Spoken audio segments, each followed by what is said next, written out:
If there is something people dread more than public speaking, it's probably speaking in front of a camera. But until we go back to meeting in person at the Wedgwood Ale House, we are stuck giving our speeches to camera at home. This is actually a great opportunity to practice a skill we normally never get to do. Being skilled at speaking to a live audience does not mean you will know how to give a good speech to a camera. David is helping Freddie the Basset work on Project 3 from the Engaging with Humor Pathways. He is working from the Unsuccessful Speakers series. Today in his speech titled Worst Practices for Online Speeches, David will give us his worst tips on how to speak in front of a camera. Please welcome David Halbowitz. David, are you ready?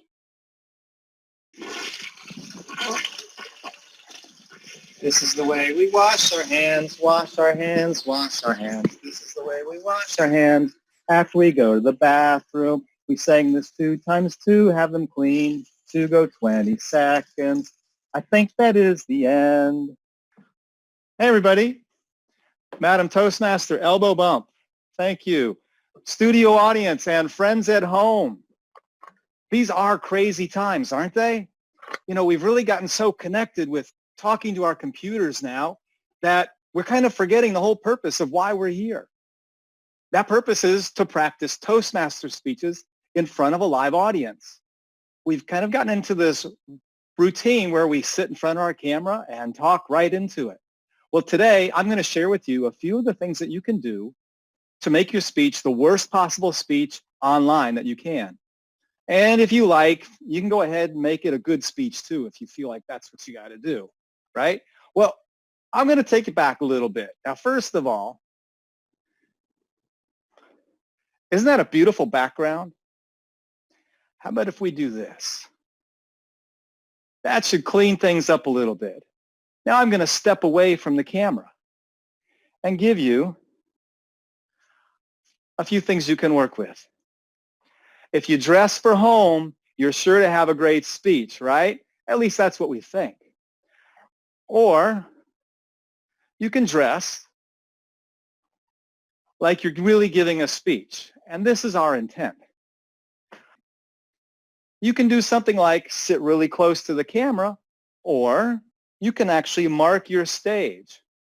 If you take something as simple as maybe your penguin pillowcase and put it on the floor, of course I'm barefoot, but would you know? Now I know exactly where to stand without having to look at the floor. I could be looking at all the faces on the screen, or I could be looking at the camera. And you can really feel the difference when I'm doing that, yes? One of the things you'll see is it's a little bit uncomfortable for me to stand this close to the camera and talk to you. In fact, right about now, you're probably feeling a little bit threatened, if not queasy. I'll back up a little bit. If you're speaking from about 4 to 6 feet, it has more of a feel like you're in a meeting, you're in a room, and we're all talking together. If you're looking for tips, you might even watch one of those late night talk shows and see how they do it. I can see all of the screen, the timers, and if I have notes up there, I can see them, and from this distance, you can't tell that I'm not looking directly at the camera. Now, I've marked where I stand, but I'm also not sitting, and what does that do for me? Well, now I am free to move about the cabin. Yes, I can actually use body language, gestures, and expressions that you can't really do when you're stuck, locked in a chair. Next is the camera. Some things you can do with your camera if you really want to make this bad. Watch this. Isn't that a great way to watch a speaker? Maybe not. Instead, bring your camera to eye level. Now it's more comfortable and more natural. Also, when I walk toward the camera and away from it, my head never gets chopped off. That's one of the features of having the camera at eye level and pointed slightly down. Now, if you have a laptop, it's sitting on something stable. And if you prop it up on something, that's good. If you're working with your phone, and a lot of people do this, well, you could put it on a tripod. And they actually make these fancy little tripods with the little springy thing.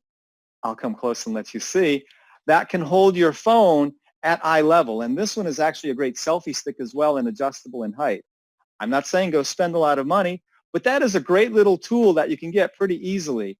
If you don't have something else for that, then you can prop it up on a box or a book or anything like that to make it more natural in the presentation. Oh, and while we're at it, if you're using your phone, there's this really cool thing. Now, they call this portrait mode for a reason. It's great for taking portraits if you're trying to get your picture in the yearbook. But if you're doing anything else, landscape mode is what we want to see. I don't know anybody's television that shows the screen in a vertical position. So when you turn your phone this way, it's actually magical enough to rotate the image for you. Consider that when you're using your phone for your images. Now about lighting. As you can see here, I'm actually pretty well lit. It's a shame too. If I only had one light source in here, then it would be a little bit more harsh. Consider your lighting around you. You can make it brighter background. For example, if you have a window behind you or a light behind you, then that really darkens your face and that makes it harder for people to see. If your speech is going to have a lot of expressions or things like that, where you want them to be able to see the detail, you're going to need more light on your face. But not such light like coming in from a window from the side. When you do that, now it'll make a harsh light again. One side is lit and the other side of your face is dark. The other thing is having just one light source makes it difficult to have everything lit evenly. If I come to the back of the screen, you start to make hand puppets, those shadow puppets. So if you have lighting and it's pointing on the screen, then you're going to create those shadows as opposed to it pointing on me. Now I've uncluttered my background so you can actually see my presentation. But even if I didn't have that showing, or if you don't have something like this, of course you've discovered the virtual backgrounds, which is okay. It's still a little distracting though if you're giving a speech. So consider getting yourself something set up where you have a nice clean background. If it's not clean like this or with the white background, you might have a curtain or just something simple like nothing more than a bookcase with a few items. Again, if you go back to those talk show hosts at late night, they're doing this exact same thing. Look at their example and you'll see a great way to do it, or at least to learn from. Now, another thing you can do is have your phone on. If somebody were to send me a text right now, that would trigger my phone to make a beep. Or if I have an app on my computer that's running, it's going to make it set off an alarm. And if you're seeing my screen, you're going to see all my notifications like I have mail. Instead, turn all those off, close them all down, and while you're at it, make sure that you have the pets where? Sitting on the floor with you? Yes. The good thing about Freddie the Basset is he's nice and quiet. But if you've got kids or noisy dogs, they're probably going to make a lot of noise. So instead of having them in the room with you or even in the room next door, put them in the room several doors down or on the other floor so that they're not around to distract you or for people in your audience to hear it. And next is your audio. Now you'll notice I'm wearing headphones. These are actually my noise canceling headphones, but because you can connect them to things like your phone, it also has a speaker built in and they work great.